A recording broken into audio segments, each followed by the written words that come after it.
маленьком городке Милбрук жил мужчина средних лет по имени Джек Томпсон. У Джека был кот по кличке Оливер. Оливеру было 5 лет. Его шерсть была полосатой и очень пушистой. Джек не мог представить свою жизнь без Оливера. Кот был для него не просто питомцем, а настоящим другом, который всегда встречал его у порога после тяжелого рабочего дня. Каждое утро Оливер тихо мурлыкал, когда Джек готовил себе завтрак, и это уже стало частью их ежедневного ритуала. Питомец просто обожал спать на подоконнике и наблюдать за птицами во дворе. Джек работал бухгалтером в местной компании. Его жизнь была спокойной и размеренной. Каждое утро он просыпался, кормил Оливера, завтракал и шел на работу.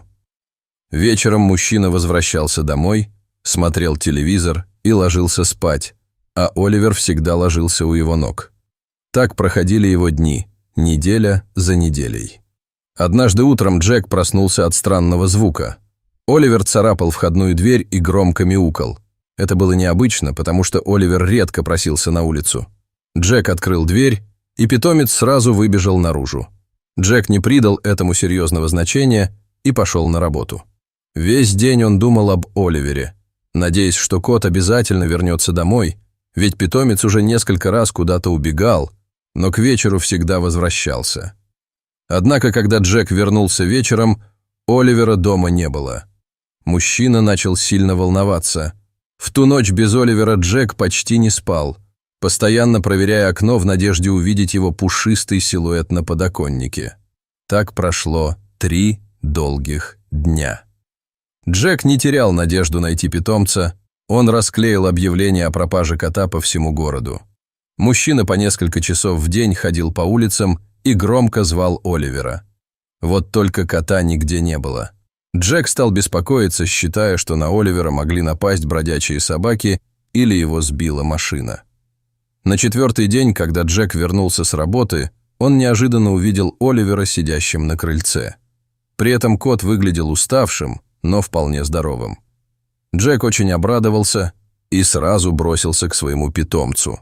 Когда мужчина подошел ближе, то с удивлением заметил, что на ошейнике Оливера что-то прикреплено. Это была записка. Джек сильно удивился, он развернул записку и прочитал: «Ваш кот обладает невероятными способностями. Он удивительный. Пожалуйста, позвоните мне. Сара Джонсон». Джек был в недоумении. Он перечитал записку несколько раз. Хоть мужчина сильно любил своего питомца, но он никогда не замечал у него каких-либо особых способностей, отличающих его от других кошек. Заинтригованный загадочным посланием, Джек покормил Оливера и сразу позвонил по указанному в записке телефонному номеру. Женщина на другом конце провода представилась Сарой Джонсон. Она сказала, что работает сейсмологом, и рассказала Джеку удивительную историю. 3 дня назад она работала в своей лаборатории, когда туда забежал серый полосатый кот. Кот был очень беспокойным и постоянно мяукал. Сначала Сара попыталась выгнать наглое животное, но кот тут же вернулся. Тогда женщина присмотрелась к нему получше и заметила, что кот не только громко мяукал, но и постоянно царапал пол в определенном ритме. Женщина даже начала записывать этот ритм. Через несколько минут ее приборы зафиксировали небольшое землетрясение. Ритм царапанья кота довольно точно совпадал с сейсмической активностью. Джек слушал все это с недоверием.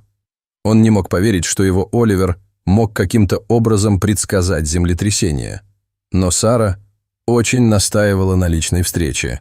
Она хотела провести некоторые тесты с котом, на которые обязательно нужно было согласие Джека. На следующий день Джек принес Оливера в лабораторию Сары. Там были другие ученые, которые с интересом рассматривали кота. Они провели серию научных экспериментов. Для этого Оливера помещали в разные комнаты с сейсмографами и другим оборудованием. К удивлению всех присутствующих, каждый раз перед тем, как приборы фиксировали даже малейшую сейсмическую активность, Оливер начинал проявлять беспокойство. Он мяукал, царапал пол или стены, иногда даже пытался спрятаться. Ученые были в восторге. Они никогда не сталкивались с подобным явлением. Сара объяснила Джеку, что Оливер может быть невероятно ценным для науки. Его способность предсказывать землетрясения могла в будущем спасти множество жизней. Джек не знал, что думать. С одной стороны, он гордился своим необычным котом. С другой стороны, он боялся, что ученые заберут Оливера для исследований. Он любил своего питомца и не хотел с ним расставаться. Сара заверила Джека, что они не собираются забирать Оливера насовсем. Ученые предложили мужчине сотрудничество. Джек мог бы приносить Оливера в лабораторию несколько раз в неделю для наблюдений и тестов.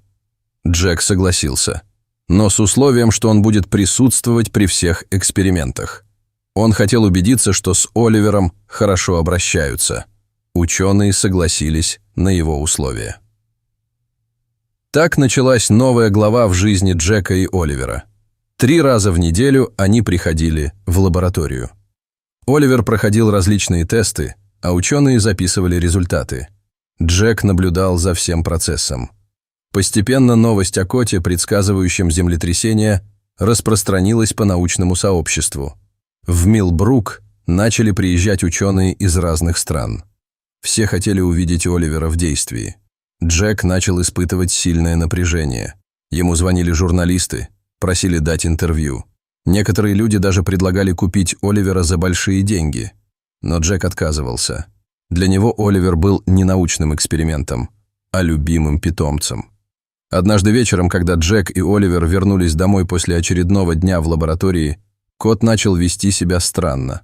Он метался по квартире, громко мяукал и царапал стены. Джек сразу понял, что это значит. Он позвонил Саре и сообщил о поведении Оливера. Сара немедленно связалась с властями города. Был объявлен режим повышенной готовности. Людей попросили покинуть здание и выйти на открытые пространства. Через час после того, как кот начал странно себя вести, произошло сильное землетрясение. Благодаря раннему предупреждению никто серьезно не пострадал. Так Оливер стал героем города. После этого случая жизнь Джека полностью изменилась. Он стал настоящей знаменитостью. Люди узнавали его на улицах, просили сфотографироваться с Оливером. Джек чувствовал гордость за своего кота, но также и беспокойство. Ученые хотели проводить все больше и больше экспериментов. Они говорили о том, что нужно изучить ДНК Оливера, провести более глубокие исследования его мозга.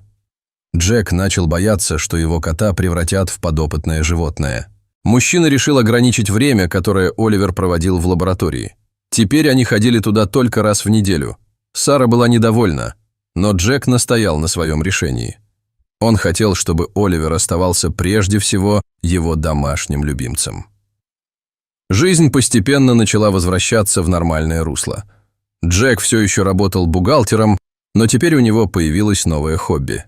Он начал изучать сейсмологию, чтобы лучше понимать способности своего кота. Оливер продолжал предсказывать землетрясения. Его способности помогли спасти множество жизней не только в Милбруке, но и в других городах. Джек очень гордился своим невероятным питомцем. Прошел год с того дня, когда Оливер впервые предсказал землетрясение. Джек сидел дома и смотрел новости. Там рассказывали о последних достижениях в области предсказания землетрясений. Ученые разработали новый прибор, который мог предсказывать подземные толчки за несколько часов до их начала.